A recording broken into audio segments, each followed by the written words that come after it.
तर दिल्लीमध्ये झालेल्या महायुतीच्या बैठकीमध्ये मुख्यमंत्री पदावरती शिक्कामोर्तब झाल्याची माहिती असली तरी अद्याप नाव जाहीर करण्यात आलेले नाहीये आणि अशामध्येच महायुतीमधल्या इच्छुकांमध्ये चांगल्या खात्यांसाठी मंत्रिपदासाठी सध्या जोरदार लॉबिंग सुरू झालेली आहे। मंत्रिमंडळामध्ये संधी मिळावी म्हणून कुणाला काय वाटतंय आपण पाहूयात। विकासाची कामं करण्यासाठी महाराष्ट्राला सुजलाम सुफलाम करण्यासाठी आता आपलं सरकार येतंय, महायुतीचं सरकार येतंय आणि या सरकारमध्ये मला मंत्रिपदाची संधी मिळावी पहिल्यांदा देवेंद्र फडणवीस साहेबांनी यावेळेला ठासून सांगितलेलं आहे आणि पक्षाच्या मान्यवर नेत्यांना सुद्धा सांगितलेलं आहे।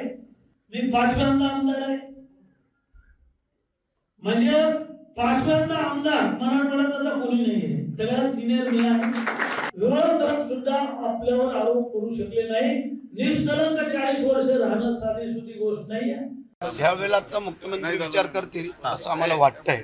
तर मागच्या वेळेला जो आम्ही थांबलो होतो त्याबद्दल काही दुमत नाही, तर यावेळेला मुख्यमंत्री आमचा विचार करतील अशी खात्री आहे। एबीपी माझा, उघडा डोळे बघा नीट।